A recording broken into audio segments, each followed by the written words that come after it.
Japan is so back. It's now been 10 years since the fall of Mt. Gox, and for most of the last decade, Japan has been overcompensating with some of the world's strictest crypto rules and regulations. But now the government is finally loosening the screws, and this could be setting the stage for a face-melting comeback for Japan's crypto industry and market. So if you're holding crypto, you don't want to miss this. Stay tuned. The summer of 24. It feels like only yesterday the Bank of Japan hiked its policy rate to 0.15% and nuked BTC all the way down to 49k. Still gives me nightmares. Now, I'm sure Japan didn't do it on purpose. Crypto was just collateral damage from the unwinding of the yen carry trade. And if you don't know what I'm talking about, then maybe go watch this video first. Anyway, intentional or not, that crash left a nasty scar on the chart, as if to say, fade Japan at your peril. Of course, the fate of the yen, Japan's economy and monetary policy are hugely important for financial markets in general, and crypto is no exception. But when it comes to crypto specifically, Japan is one of the most important players in the world. The Japanese yen is the world's third most traded fiat currency for BTC, behind only the US dollar and Korean won. And if you want to know why on earth Korean won is second, well, we've got a video about that too. Voila. Now, at the time of making this video, the yen accounts for almost 9% of the world's BTC to fiat transactions. This is more than double the euro share of BTC trading, which is pretty wild considering that the GDP of the Eurozone is $19 trillion compared to Japan's $4 trillion. But if you know about Japan's history with Bitcoin, this shouldn't come as a shock. Real heads will know that Japan was home to Mt. Gox, the exchange that handled 70% of the world's BTC trading volume in the early 2010s until disaster struck big time. And if you want the full story on that, what do you know? We've got a video for that too. Anyway, after losing close to 1.5 million BTC in Mt. Gox and other exchange disasters, Japan learned some hard lessons, but continued to be a trailblazer for crypto adoption. As if to say never again, landmark legislation passed in 2017 made Japan the first country in the world to regulate crypto exchanges at the national level. Now, Japan's first crypto regulations came in the form of two new laws, the Virtual Currency Act and the Payment Services Act. These laws regulate crypto as a form of payment, but not a legally recognized currency nor a financial instrument. At the time, Japan was praised for taking crypto seriously enough to write rules for the industry, instead of ignoring it or trying to ban it, as so many other governments did. However, these regulations proved to be a double-edged sword. Around the same time as Japan was tightening the screws, unregulated offshore exchanges like Binance, KuCoin and Bybit started popping up and growing rapidly. In the early days, they offered their services to users all over the world. So, Japan's new regulations may have protected consumers, but they also put local exchanges at a severe disadvantage against these competitors. Japanese exchanges were subject to strict KYC and AML requirements much earlier than exchanges in other jurisdictions. They also offered few trading pairs thanks to conservative rules that require each new listing to be approved by the Japan Virtual and Crypto Assets Exchange Association. This process could take anywhere from a few months to over a year, allowing the likes of KuCoin and Binance to eat Japan's lunch in the meantime. In 2022, Japan introduced a green list system to expedite this process for certain well-established cryptos, but this didn't exactly open the floodgates for new listings. For an indication of how behind local Japanese exchanges are, Dogecoin only debuted on Japan's top exchange in February 2024. The last time we checked, the number of trading pairs on Japanese exchanges was still in the double digits. Now, one area where local exchanges remained competitive, though, was leverage trading. You could trade margin or futures contracts with up to 25x leverage in some cases. In 2017 to 2018, leverage trades made up more than 80% of Japan's crypto trading volume, so it was clearly popular. This leverage offering likely helped stem the tide of Japanese users flocking to offshore exchanges. But alas, it was not to last. In 2020, regulators put their foot down and capped max leverage at 2x. Good luck getting liquidated in Japan. And then there's the small matter of stablecoins. Making a profitable business out of stablecoins in Japan requires some creativity. You see, issuers of US dollar-pegged stablecoins can make money by just sitting on their own reserves, which are partially held in yield-bearing assets like US government bonds. At the moment, you can earn a yield of more than 4% on both 1-year and 10-year bonds, and if you're sitting on $120 billion in reserves like Tether is, well, that's up to $5 billion a year in basically free money. But Japanese government bonds? They are a different story. Yields there range from 0.27% for 1-year bonds to 0.95% for 10-year bonds, and for stablecoin issuers, that's just not going to cut it as a business model. Under Japanese law, the reserves backing yen-pegged stablecoins have to be managed as redeemable demand deposits held in a trust with a licensed Japanese financial institution. The fiat reserves can't be reinvested elsewhere, so it's pretty hard to make money the way Tether and Circle do. This is probably why Japan's leading stablecoin operates on a completely different model. So different, in fact, that under Japanese law, it doesn't even count as a stablecoin. This is the yen-pegged JPYC issued on Ethereum by JPYC Inc. Despite having a 99% share of the yen stablecoin market, for legal purposes, it's considered a prepaid payment instrument and not a stablecoin. And functionally, it's a bit like a gift voucher. Users deposit their funds with JPYC Inc. in return for the equivalent sum of JPYC. JPYC is accepted as payment in some shops in Japan too, but crucially, you cannot redeem your JPYC for yen. There is no fiat off-ramp. As it's an ERC20 token, it can be traded on Uniswap, but liquidity there tends to be quite thin. Now, there is another yen stablecoin called G-Yen. It's issued by GMO Trust, the New York-based subsidiary of Japan's GMO Internet Group. It's listed on Coinbase, where it's currently racking up around $2,500 in daily trading volume. You won't find it on any Japanese exchanges though, because stablecoins issued outside of Japan were effectively banned by the Payment Services Act of 2017.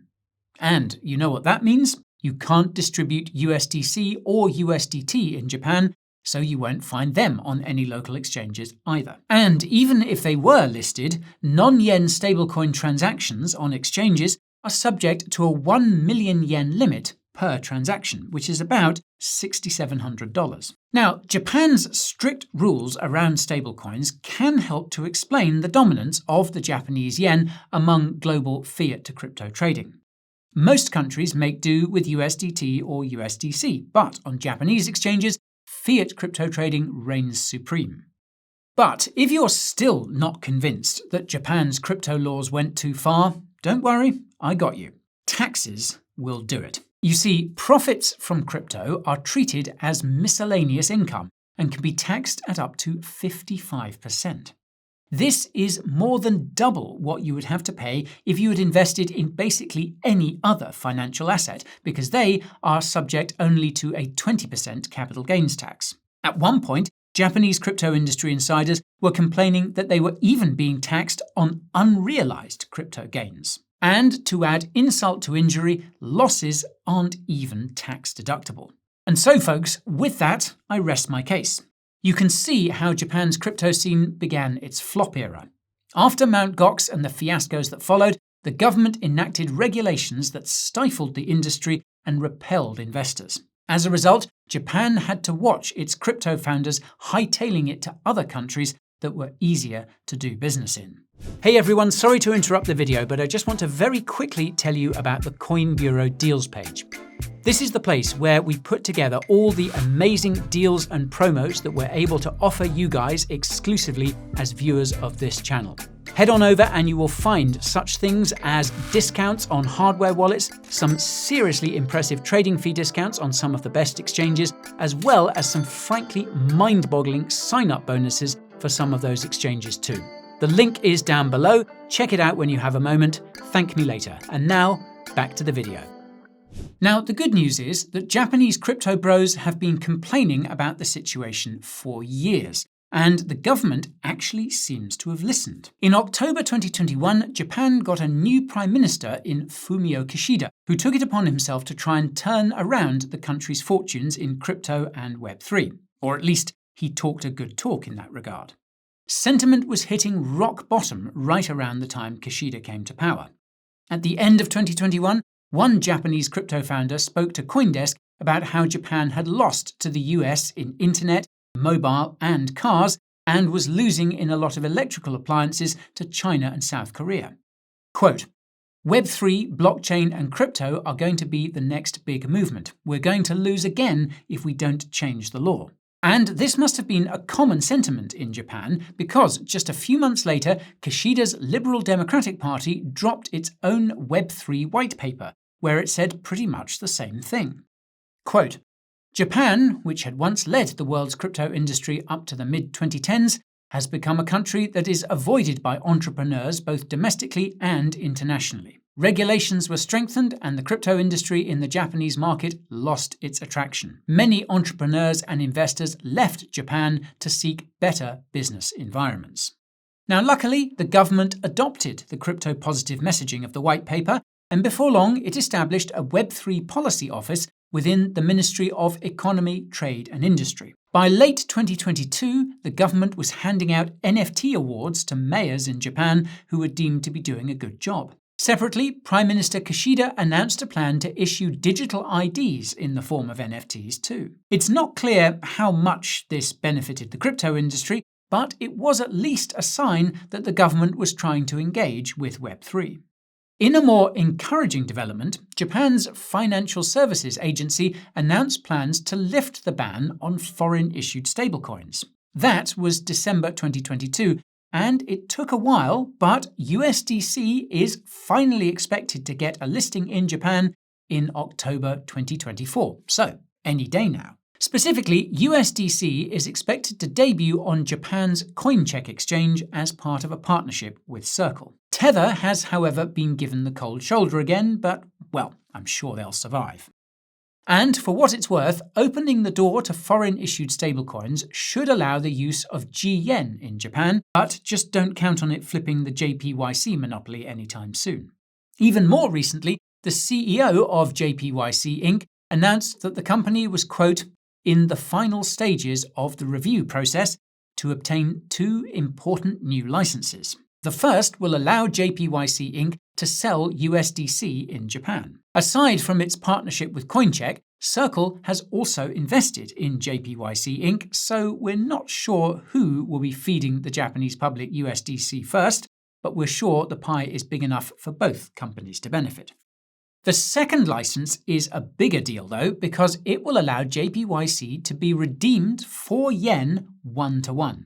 In other words, Japan is finally going to have an off-ramp for a yen-pegged stablecoin, which is excellent news.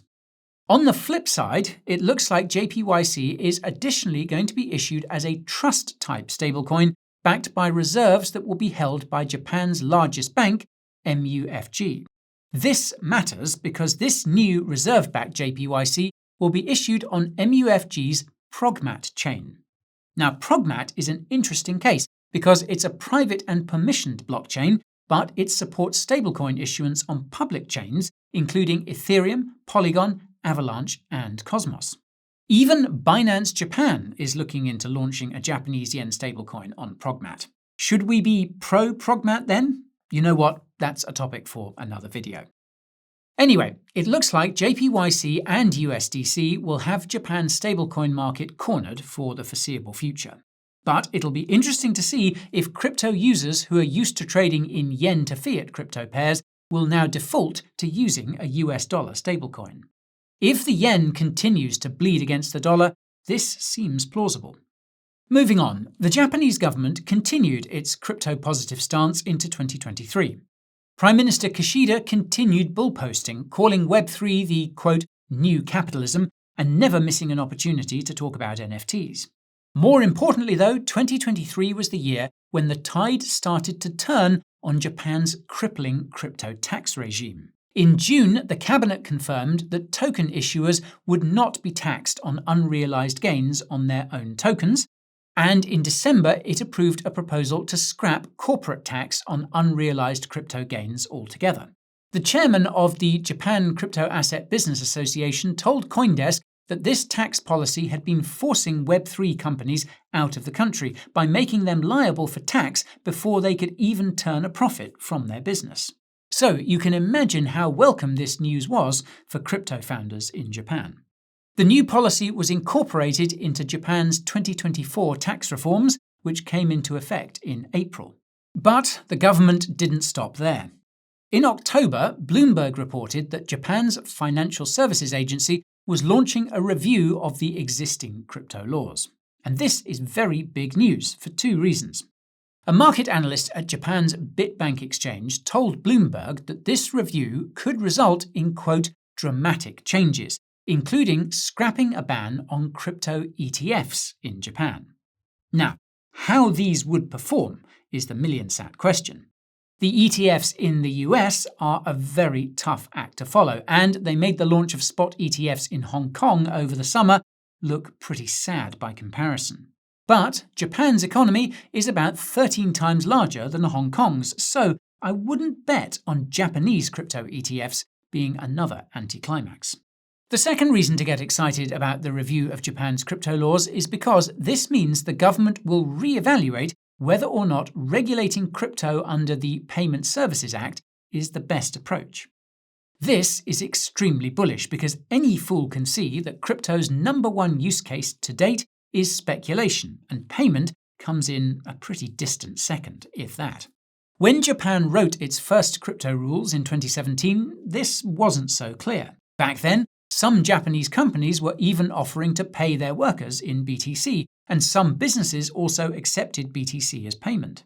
But 7 years on, most people in Japan are not buying crypto for the purpose of using it to pay for stuff. As such, the most reasonable outcome would be to reclassify crypto under Japan's Financial Instruments and Exchange Act. And you know what that would mean? No more taxing crypto gains as miscellaneous income at up to 55%. Instead, gains would be taxed at 20% in line with other financial assets. And losses would finally be tax deductible too. Now this is a huge deal, and not just because some rich people would pay less tax. Crypto's appeal in Japan has been severely diminished by the current tax regime, as the Japanese crypto industry has been telling the government for years. And finally, the government is going to review the rules. Now, there is no foregone conclusion, and of course the review might not go our way. But let's be real, if the current laws were successfully protecting the public without completely stifling Japan's crypto industry, they probably wouldn't be launching a review. If it does go our way, crypto is going to become a lot more appealing to Japan's 104 million adults. Japan is a fabulously rich country and is much further down the road of currency debasement by QE than any other major economy. If you subscribe to the theory that BTC is a generational fiat debasement trade, then Japan, freed from its onerous crypto tax laws, might present the ideal lab conditions for us to watch this theory sink or swim all the way to the moon. Back in December of 2021, the CEO of Japan's Bitpoint exchange estimated that if the authorities were to make the tax law on crypto equivalent to that of stocks, some 10 to 20 trillion yen would return to Japan's crypto markets. On the higher end, that's $130 billion, and that's more than the current market cap of USDT. With that money, you could buy all of the BTC in all of the US spot Bitcoin ETFs twice over and still have enough left to buy the entire supply of Pepe 3 times 2.